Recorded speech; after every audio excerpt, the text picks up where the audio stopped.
When you're blue and kinda lonely too, you'll find a smile will go a long, long way. Though you're down, don't sit around and frown. A little smile will go a long, long way. Never grieve, just try to make believe the sky is blue, although you know it's gray. Don't you find it's just a waste of time? You'll find a smile will go a long, long way. Welcome into another edition. It's Ron and Jen's Great Escape, and it's Thanksgiving week. It is. Yes, this is the Monday. This podcast drops on the Monday of Thanksgiving week, so we'll be talking a lot about Thanksgiving in this podcast and happier moments as we progress. But I guess we have to make a comment about the Kyle Rittenhouse verdict. Can we do some fun stuff first? Sure. Like, can we put on our snow globe? Yeah, turn on the snow globe. Can we have some sweet moments before we have to get real for a second? All right. Ugh, This is a little snow globe. Wait, now here comes the snow. Well, he's not going as fast. I think the batteries might die. I think it turns into a blizzard at one point. It does. Well, my batteries are dying. So here's what I'm going to do. There you go. They're going to shut off the music, and hopefully it stays lit for our show. All right. So that's nice. Isn't that nice? It's very nice. Yeah. And of course, we have our tree of brouillons that yes. we need to adorn with yet another choice for the brouillon ornament of the podcast. Okay. Do you want to wait on that? No, because it brings us to the Rittenhouse verdict. It does. Which we have to talk about. Yes, of course. We must talk about it. And, both sides of the issue after he was innocent on all 5 charges. Social media has been exploding, and there's no gray area. It's either, this lane or that particular lane. But I think what people need to realize is how badly the prosecution blew this case.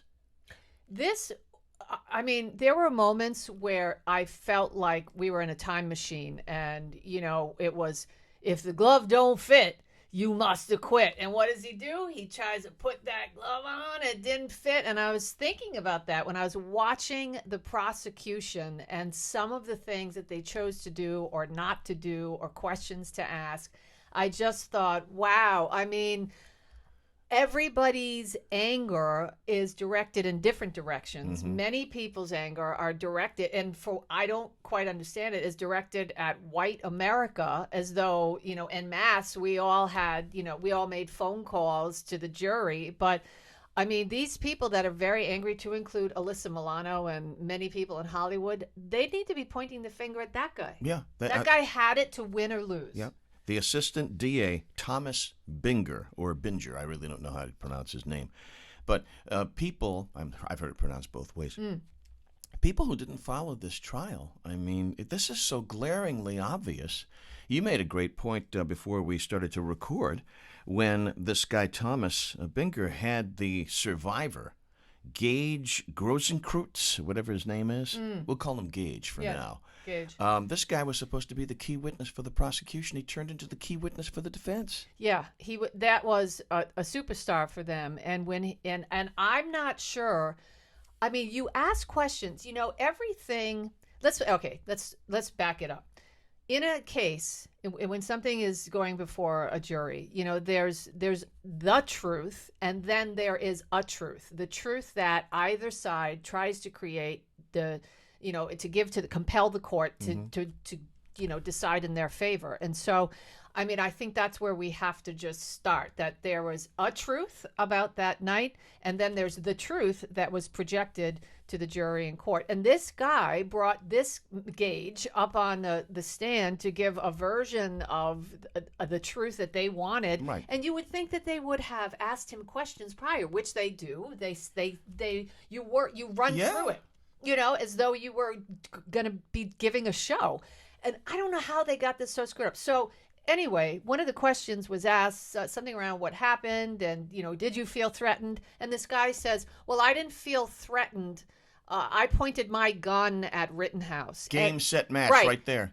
And he didn't point his gun at me first. Once I pointed my gun at him, then I felt threatened when he pointed his gun at me. And I mean, You told me that somebody on the defense team actually put Yes. their no, the prosecution. prosecution. That's what I meant. Prosecution. They Sorry. put their hands in their head, right. and you could visibly see that in court, and everybody kind of knew at that moment. My God, That blew the entire that they could not paint him as a vigilante any longer. And basically, this guy Gage, whatever his last name is, who was wounded, right? The other two guys got killed, who were all white, by the way. This guy Gage, who was wounded, he basically said, if you listen to the statement, he said that Rittenhouse acted in self-defense. Yeah. It's over. Yeah. So that's why we have chosen the Assistant DA Thomas Binger to be this podcast's Brouillon ornament on the tree of brouillons. You want to know something? Yesterday, I was stunned that he was acquitted on all counts, I have to say. I thought that. But then when you just peruse, when you spend 5-10 minutes doing your own research, forget what the media, I don't care what side of the aisle you're on, just forget what they say, look into the case, look at some of the questions the jury was asking the judge, look at the 36 pages of information they were asked to decipher, look at the video, listen to the testimony, go back, do your own. So I decided, big mistake, to wade into the cesspool of Facebook conversation. Oh, no. Oh, I did. Big mistake. And I asked, some guy wrote something so crass and vulgar and inflammatory. So I said, listen, did you go back and look at the information? Did you, did you do your own personal review? Why would I do that? Right. Well, this guy came back. His retort was very sexual in nature. Called me part of the Aryan Nation, that I must be a hardcore conservative that just wants white people in America to go around with weapons, AK-15s on the streets, and killing other. And I was trying to engage this guy in conversation. And Ron, people don't want to have an intelligent. They don't want to talk. Is this just dawning on you? I thought we had progressed further than that. And of course, I'm not in the race discussion, but this guy right away, talking points, race card, Aryan Nation, white supremacy, and I thought, wait a minute, no black people were killed here. There's video of this kid going and doing what he's doing. He was actually running from these guys, trying to get back to the police where he would be safe. But be it as it may, I mean, it is what it is, right? And so you have to, if you live in this country, accept the jury's decision and move on. And if you don't like the verdict, get engaged in an intelligent way in your community and have laws and things change. Petition Congress, petition your lawmakers, get involved. Don't just rob a Louis Vuitton store because it's convenient, So I'm not surprised that he was found innocent on all 5 counts because the prosecution totally blew it from 1, 2, 3, 4, 5 because they couldn't prove what they set out to prove, which was that he presented the danger and he was a vigilante and he intended to go out there with the intention of just hurting people. Because of what happened on the witness stand with this key witness, it flipped, so I'm not surprised. Well, and you know what, Ron, the entire premise of the prosecution, their entire premise was flawed to begin with. To say that his intention was to go out and kill people out of Black Lives Matter, right there. I mean, all they had to do was chip away. And I mean, the other thing is, let me ask you this. Are you surprised that there wasn't a lot of violence last night? Yes. Really? Yes, I am. Huh. I'm surprised. I'm happy there wasn't. But I am a bit surprised at that. I mean, given the fact that the Virginia election occurred, we're heading into midterms.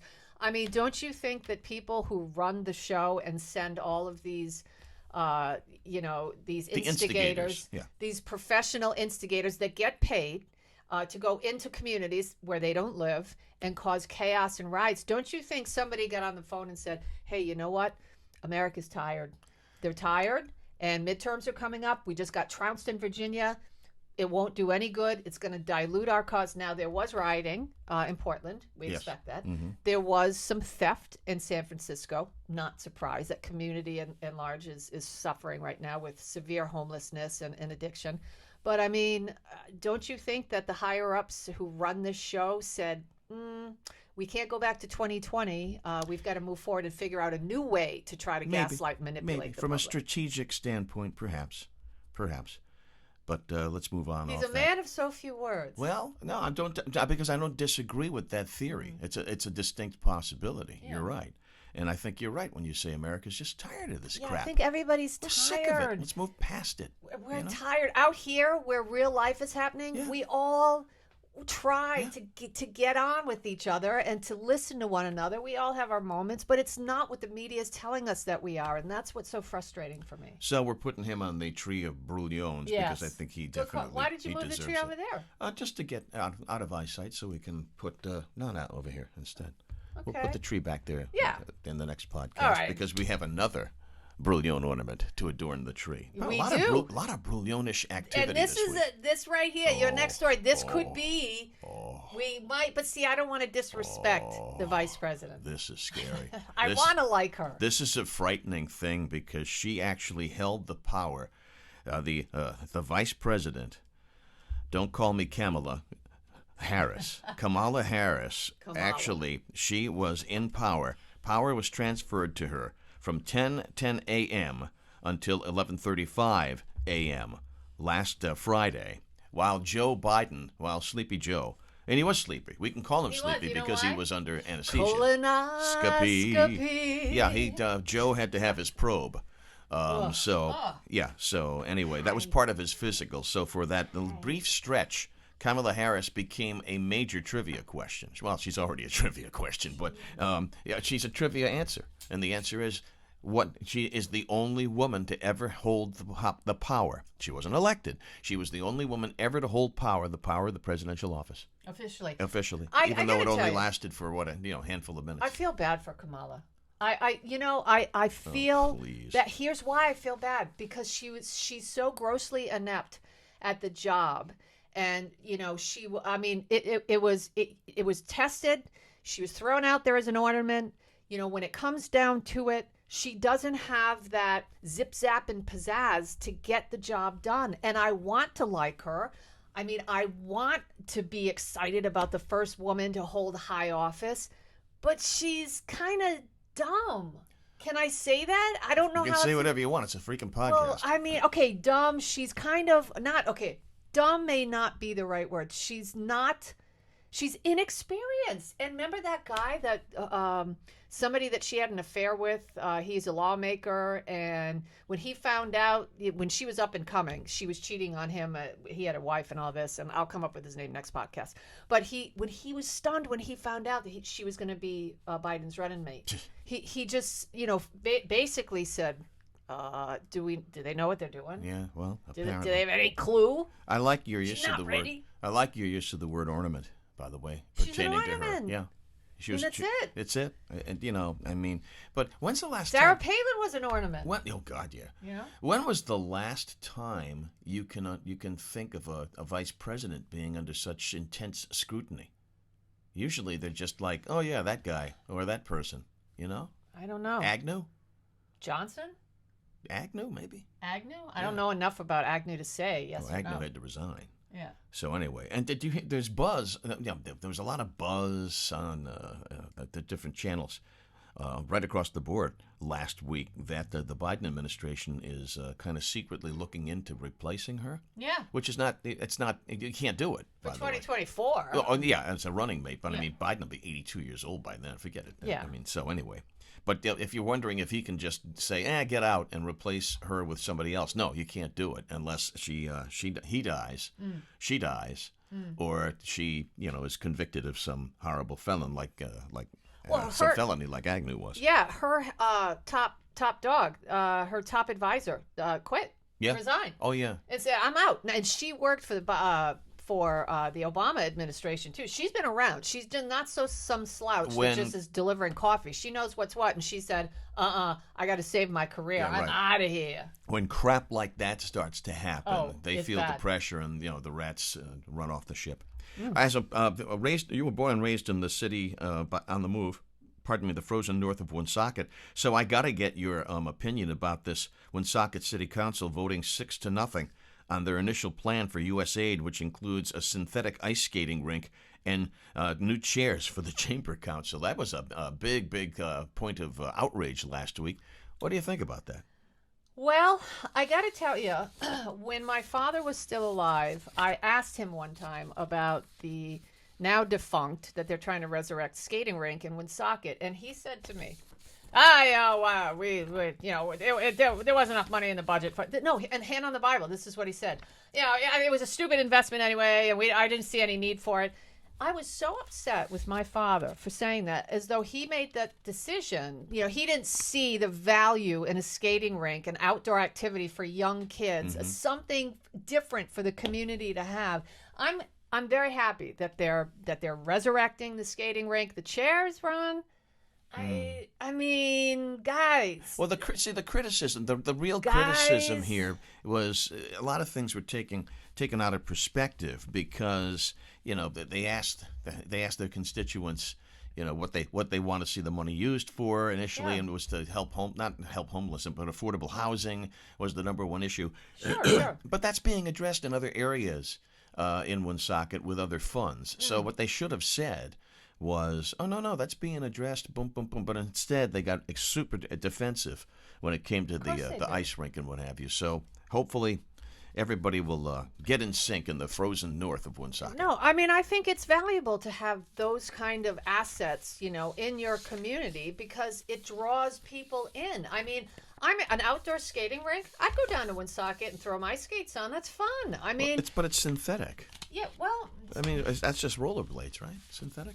Well, I don't think you can see that. I don't know. Is that something where you can use as a rollerblading rink as well as ice? Can you? I don't cover think it? so. Like they do at the Dunk. They have basketball games. They have hockey games. No, I don't think this is not going to. that kind of a thing. No, it's synthetic. Oh, So- well, you say that, but I thought that there was. I'm just going with what's in the. That's what the journal said. Listen, I mean, down in Woonsocket, it's just. So many people dislike the mayor, and so many of the mayor's people dislike the city council. And to try to make everything work, it's typical politics. But I mean, It's a cauldron. yeah, I mean, it's just. Do you trust your lawmakers? That's what it comes down Yeah, to. I guess. To do the right thing by the community with the funds that they. I don't think they're doing the. I don't think they're doing the wrong thing. I just think that they didn't explain properly how they were going to use all of the funds. So of course, what jumps ugly at everybody is, oh my goodness, they're going to use it to put new chairs. It's like, Well, no, I don't agree with that. I mean, they're how much using it for money? other stuff. $14,000 for new chairs? I don't Is know. it something I like got to that? go back and look at I mean, it. It's that crazy. seems egregious. Yeah, that's a lot of dough. I mean, my God, I need a new chair. I got sciatica. Go to Job Lot. Yeah. I mean, get There's a a job cushion, one lot. of those cushions at CVS that you put under your butt. There's a Job Lot in Woonsocket. Give them some business. Yeah. Give them some. All right, let's move on. I Off of like that, the mayor too. I have no issue with the mayor. She's I- always been super kind to me. Lisa Baldelli. Yeah. I mean, Available. Yeah, she's the media. available. She's kind to me. I got have no no problem. beef with her. I got no problem with her. All right, now we shift over to America's favorite. America's is favorite. Jen's That's it. News. That's all you got there. That's all I got for All today. right. But before we do that, let's Yeah. give out information. If you want to get in touch with Jen via email, it's Jen Brien, BRIEN, at rocketmail.com. Also, we want to say thanks to Charlie Hall for our caricature, Yes. which we haven't thanked him in quite some No, time. we have to get him a Christmas present. All right. Does he need a new machete? That's an old line from a different movie.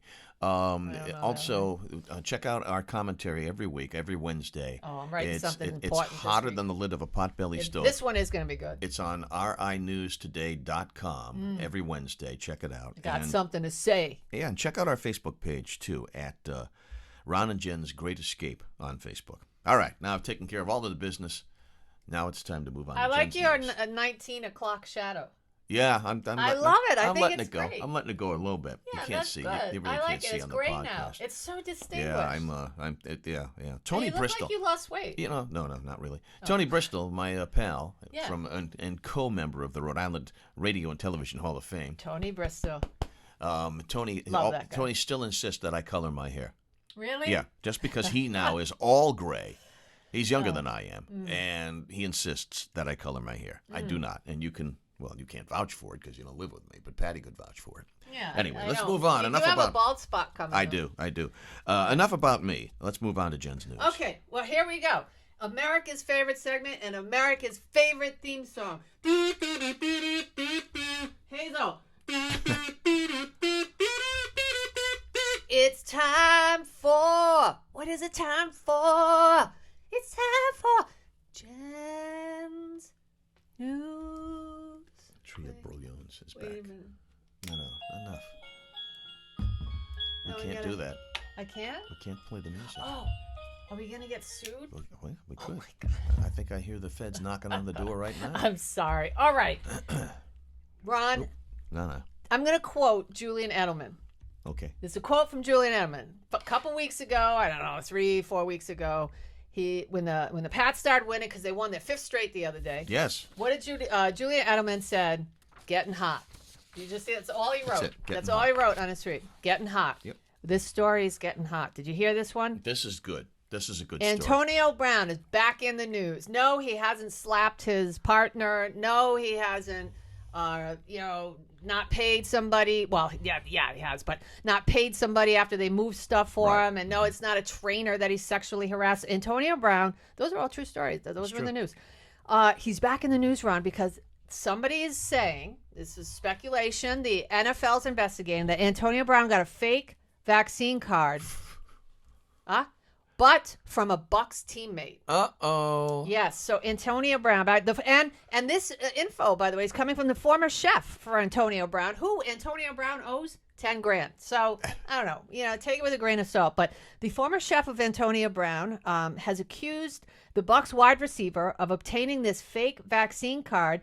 He said he got it from a unnamed teammate, okay? And how did he get this information? He was talking to Antonio Brown's ex-girlfriend. So somehow these two were in cahoots with Antonio Brown at one point, and she's got texts Antonio Brown evidently sent to her that said, hey, can you get me a vax card? She got in touch with the chef and offered him $500 to get this fake vax card. He said he couldn't get it, so apparently Antonio Brown got it from somebody else. So the NFL is investigating this, and of course, Bruce, the big boss there. Bruce Arians. Yeah, Bruce Arians, the coach, says, we did everything we were supposed to do, that we, we don't have any knowledge of this. His trainer, Alex Guerrero, that's Brady's guy. Who is Brady's guy, is the one who submitted this vax card. Right. So it goes kind of deep. Is the one that submitted this vax card on behalf of Antonio Brown. And remember, let's follow this trail now. Antonio Brown was living, or is still living. Was with Brady. I don't know if he still is. Tom Brady when he first got down to Tampa. So I don't know. This stinks. And the chef here says, you know what? Here's what I'm going to do. I'm going to hang on to this information. I'm not gonna. His name is Stephen Ruiz, and I'm not gonna tell you any more information. I'm not gonna tell ESPN because he's been going to ESPN. I'm not gonna give any more info. I'm gonna sit on it for a while. I'm gonna see where this goes. All right. And then I'll release more info. So he's probably making the rounds, trying to make some money. All right. There's a new book in the works, and are you a big fan of The Godfather? I like it. It's a good movie. Okay. This new book is bearing secrets about the making of that movie. So the guy who wrote this movie, the movie, Mark Seal. The book. It's called Leave the Gun, Take the Cannoli. Great line from the movie. Right. And he says that, he's got all kinds of information that you otherwise might not know. And, of course, The Godfather ranks as one of the greatest films of all time. Mm-hmm. I've never seen the whole thing. No, it's up there. Yeah. I mean, like the second one better. I like Godfather 2 better than The Godfather. Yeah, and the title, by the way, is taken from a line of dialogue in the film. Luca Brasi. Yeah, it's one of the greatest ad-libs of all time. That from writer Mark Seal. I guess Clemenza. Is that his name? It's when Clemenza, after they shoot the turncoat. It's Clemenza. It's not Brazzi. Yeah, that's right. Paulie Gatto. Gatto. In the shadow of the Statue of Liberty, he says that immortal line, and it was an ad lib. So, I didn't know there was an ad lib. That's right. Great. Yeah. So he started working back in 2008 on this book. He was assigned to write a magazine article about the making of the movie, and he just decided, you know what? It's such a huge movie. I'm just going to go all in. And so, anyway, if you want a nice idea for a Christmas gift, good stocking nothing says Happy Holidays, like a nice mob book. That's it. Nothing says Happy Holidays other than leave the gun, take the cannoli. Well, all right. And finally, how about this? I mean, this is just so ridiculous. Did they take selfies? American tourists were busted for breaking into the Roman Colosseum to drink beer. To drink beer. Yeah, authorities in Italy busted a pair of American tourists who broke into Rome's famed Colosseum in order to have a once-in-a-lifetime beer at the iconic site. So They did this around 5:30 in the morning, and they were just hanging around. They thought it would be fun, and cops got the call, and they said, "Hey, there's some people, scaling a fence, and blah blah blah." So they went in there, sirens blaring, and the two young men were fined $900 each for breaking into an archaeological site. And the worst part is, they were drinking Natty Light. Yeah, I mean. But it sounds like an adventure, I guess. Oh, that's terrible to do something like that. That's horribly disrespectful. Well, I agree. But why would you ever want to commit a crime in another part of the world? Yeah. I mean, don't you watch some of these shows? I know. I mean, thank God they weren't in Singapore or something. We'd never see them again. Exactly. Hey, where's that tennis player in China? Did you hear that story? Oh, yeah, I have no idea. There's some top dog tennis player. I don't know her name. But missing. Yeah, missing. Well, because she spoke out against the regime. Yeah. That one of the guys in the hierarchy sexually assaulted her for many years. Allegedly. And all of a sudden, game, set, match. She gone. That's all I have for Jen's News. Anyway, that's it. As we get set to, because it is Thanksgiving week, and this is the Monday of the Thanksgiving week when this initially drops, I thought to talk a little bit about Thanksgiving real quickly. Yeah. And then we'll really get into it on Wednesday. Yeah. In our next podcast. I have a lot of really good information. What's your favorite side? I know that you got your Thanksgiving dinner from Greg's, all set to rock for you and your mom. Mm-hmm. What's your favorite side? I would have to say it's probably the sweet potatoes with the marshmallows. Oh, you like that? Huh? I love it. Oh, wow. Extra marshmallow. Just slap that on your plate with a big wad of butter. Well, because, and that's the one gross. Day where, that and Christmas Day, that's the and day. extra gravy on everything. Yeah, of course. Gotta have extra gravy. Thanksgiving Day and Christmas Day, let it go. No, don't worry how many calories you take. No, I don't care. Just, a couple hours more on the treadmill during the course of the week, you should be okay. Well, because wine's not considered a side, I had to reconsider my side. I got to go with the stuffing. Hey, the new Beaujolais out. Nobody has it? Oh, really? I saw the sign at Gus Barrow's. Is that how you say it? Yeah. Okay. I was driving by and it said the new Beaujolais. The two little places near us here in East Greenwich, they don't have it because they said they can't get the deliveries. No way. Because people aren't driving the trucks. Oh, so no. If Gus Barrow's got it, then I know where to go. You should go. Then I know where to go. Yeah, because the Beaujolais est arrivé. Yeah, like that? Cardi's. Or somebody used to bring you some, remember? Yeah, Bob Burke Bob Burke used to bring us some Beaujolais when it came out. Yeah, he nice man. Owns a restaurant downtown Providence. Yeah. That's a good one. So anyway, more than 2/3 of Americans believe Thanksgiving leftovers actually taste better than the original meal. I can't argue with that. I totally agree. I agree. 72% say they actually prepare their Thanksgiving meal already thinking about having the leftovers. Yeah. So as for what the favorite dish is for leftovers, mashed potatoes. It comes in at number 1 at 46%. Stuffing and dressing, 46%. Pumpkin pie at 45%. Apple pie comes in at 41%. Now, you said what? Candied yams, right? Yeah, I mean, they're candied. Yeah. But you plop a little of the marshmallow on there. So there you go. Load it up. Then the other question is, how long can you keep these sides? You got to be week? Really, really careful. I would say a week. Well, uncooked stuffing can also be frozen. All right, so you can freeze a lot of this stuff. Usually it's 4 days, it says here. Who's going to freeze it? You're going to be eating that for days. Oh, yeah, I'm going to be eating it for days. So now everybody's smoking weed. That stuff will be gone in 3 days. U.S. Department of Agriculture said you should stash leftovers in shallow containers within 2 hours of cooking.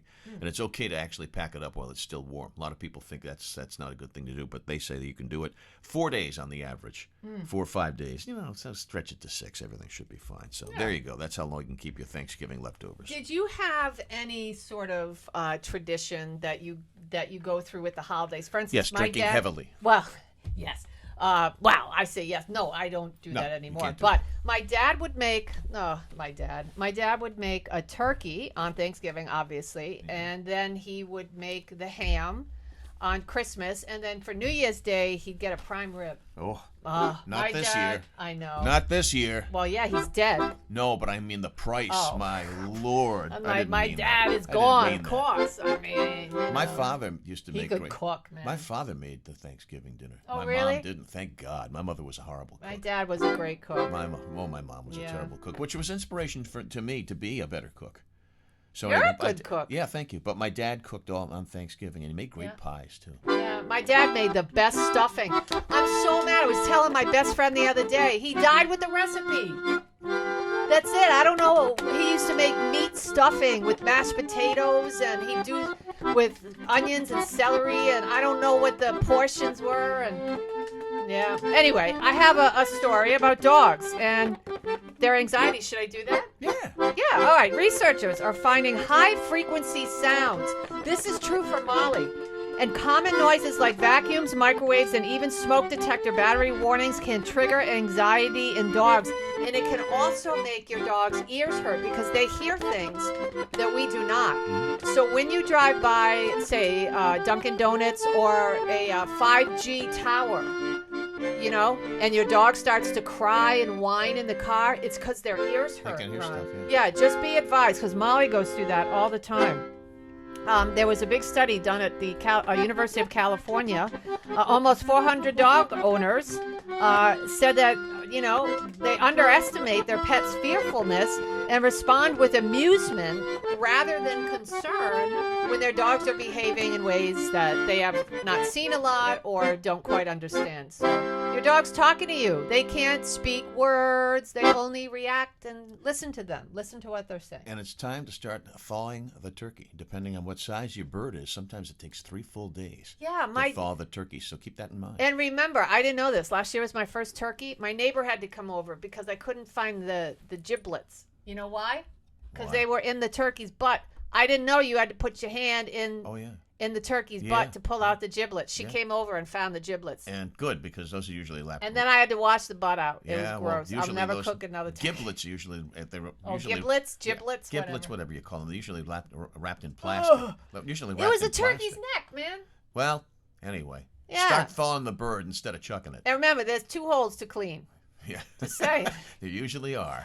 All right, we'll talk to you on the day before Thanksgiving. Yes. You'll find a smile will go a long, long way.